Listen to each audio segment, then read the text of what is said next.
That's the first indication that they're just guessing and don't know what they're talking. That, ladies and gentlemen, by itself is reasonable doubt.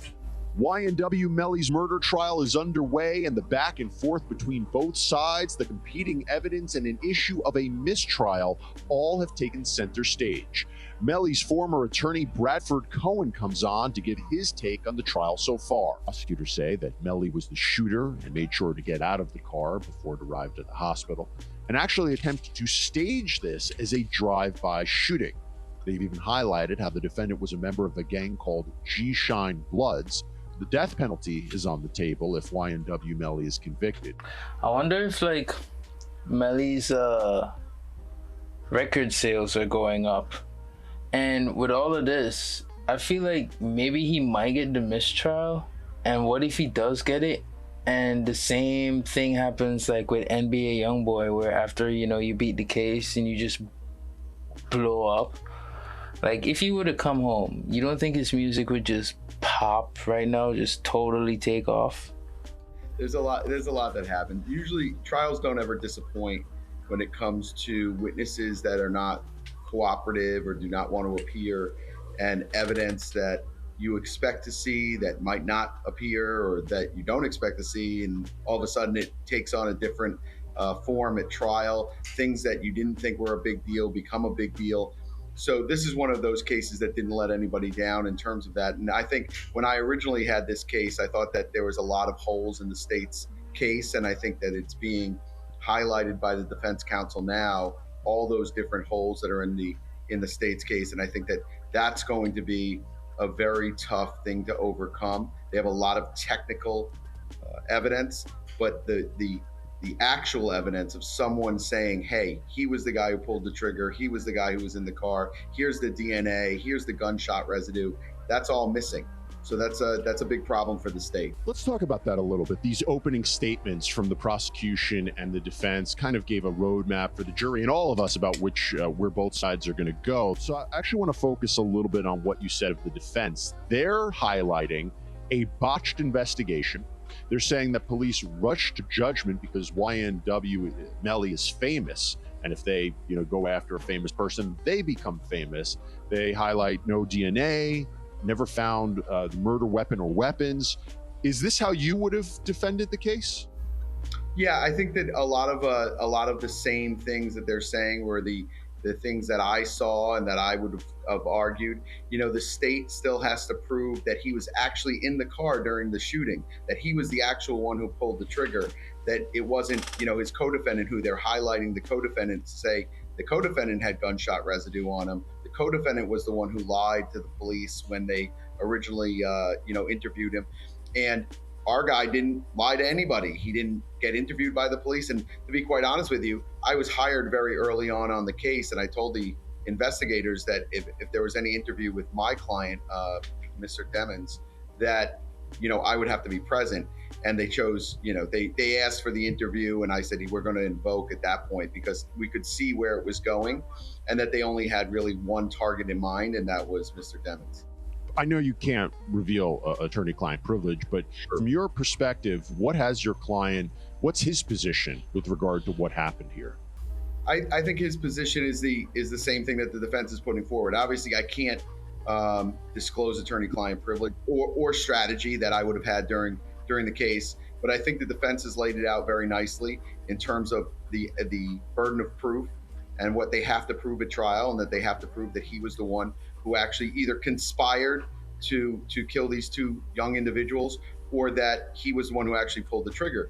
And they have another problem. And we always say this. We always say motive is not an element of the crime. You don't have to prove motive. But juries are people. They want to hear why something happened.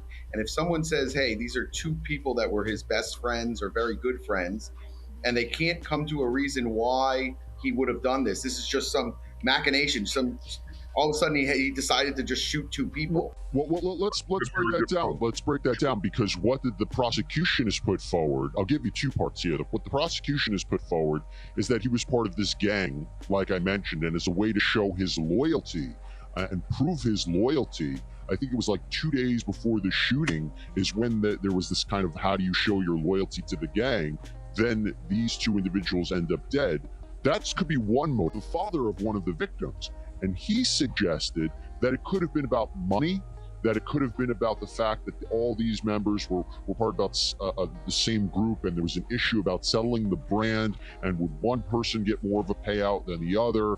There was a little bit of tension between members of the group. So I'll give you an opportunity to respond to those two potential motives. So the first motive, I think, is idiotic, and I think we're going to see something today, tomorrow, where the defense should bring up this whole gang issue. I think they're going to discuss, and this is interesting because it's going to be interesting how the community, and when I say the community, the entertainment community, takes this position on this defense. But I believe the defense is probably going to bring up that every rapper under the sun has an affiliation to some gang. And that's going to be their angle, I believe. I don't think that's a strong. I don't think that's a strong path to take. But again, they're going to be. I believe that's going to be their path. We'll see when they interview some detectives today and tomorrow. When they cross-examine them, if they start asking them about other rappers and other gang affiliations. But I don't believe that's going to be a strong path to a not guilty. But that being said, I don't think showing gang loyalty would be killing your two best friends. I think that's a silly argument by the state. I don't think that's one that they should be going down the path of. The other argument about the money, I heard the father talk about that they got into a fight and someone knocked someone's tooth out. This is the first time that was ever said on any channel ever to the police, to the state. There was never any indication that there was any kind of fight between them or that there was a money issue between them. There were some other indications of other things that were going on, but even those were weak. But I think the father, listen, you're the father of a slain person, right? Yep.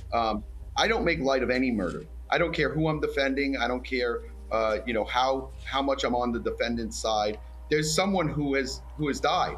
So that being said, that parent, that loved one is going to come up with any reason they can to think of why this happened. I just don't think that is the reason why this happened. I don't think that, there was a fight. I just don't. I've never heard that before. This is the first time that has ever came through on any statement. And I just don't think that happened.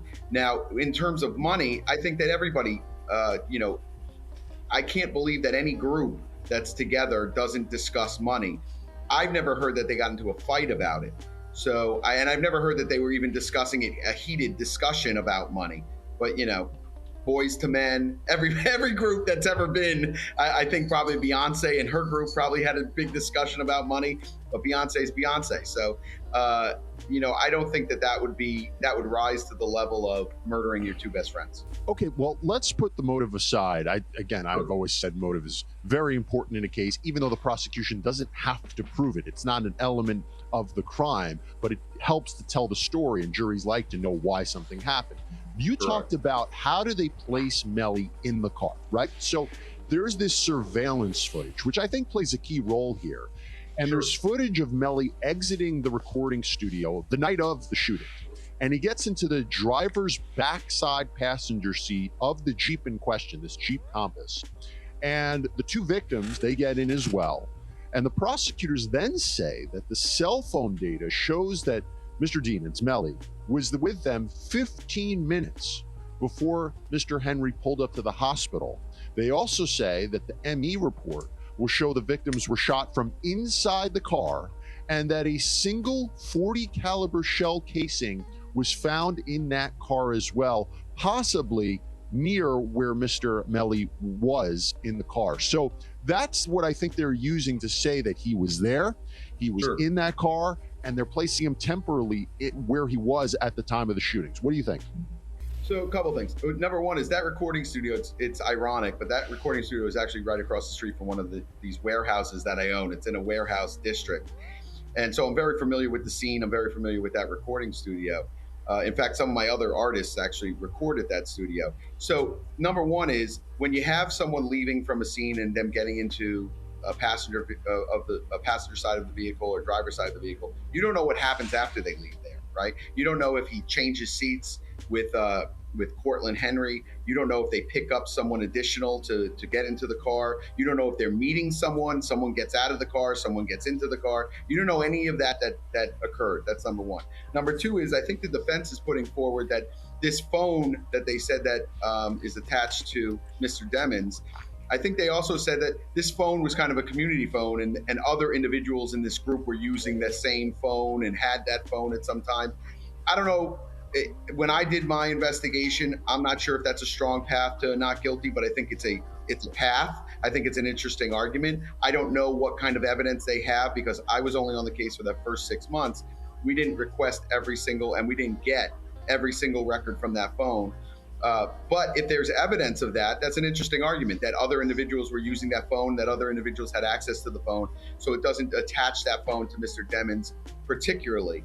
I think the better argument is, like I said, once they leave that recording studio, how do you know what happens? How do you know if they didn't meet up with people? How do you know a car didn't pull up next to them? People got into the car. They had a discussion. Who knows what happened with inside that vehicle?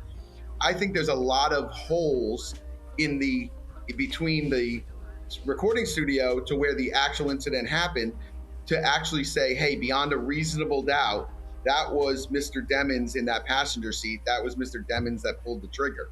That's the problem that they have. So yes, I think there's a lot of tangential evidence. There's a lot of things going on that suggest Mr. Demons was in that passenger seat.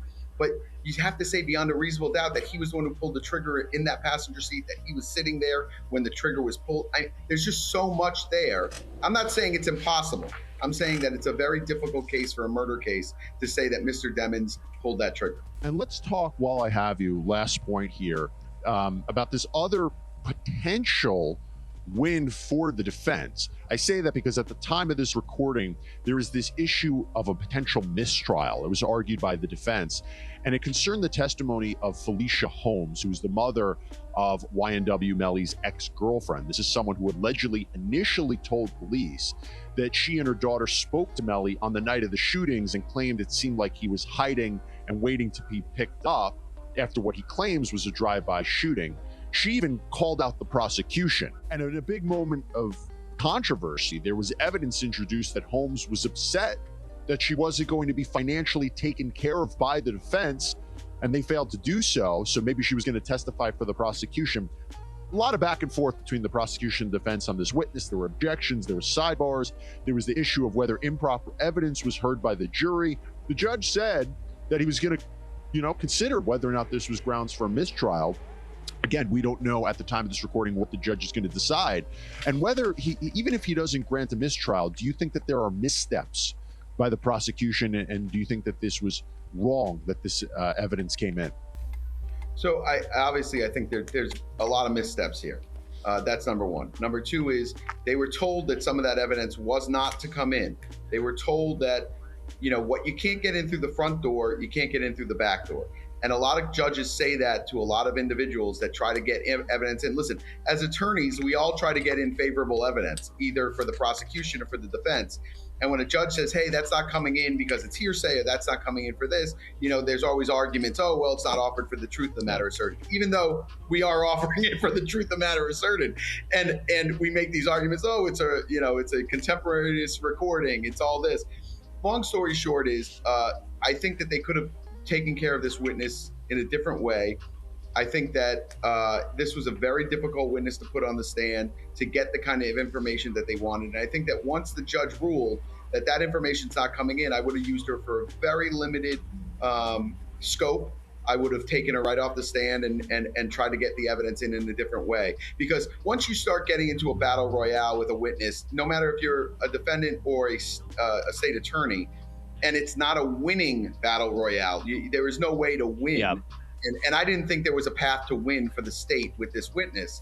You got to get rid of the witness. You got to cut your losses and get rid of the witness and take her off the stand. Now, that being said, this is a 2-week trial, 3-week trial. Sometimes juries forget as things go by. We're very early in the fight. I always compare it to, a boxing match, right? So, first 2 rounds could go to some guy who looks great, right? And then all of a sudden he loses gas, and in the 3rd round he just gets demolished. You just don't know in a trial. And the first week might be great for the defense. The second week might be horrible for the defense. again, I don't see how the state's going to overcome a lot of these issues, but you never know. You know, there's individuals that I thought when I watched the trial, I thought were guilty and they got a not guilty. There's individuals that I saw that I thought were innocent that got convicted. So that's the thing about trial. You never know how it's going to go, even though you think it's going great for one side or great or not so great for the other side. It's very difficult to make that call.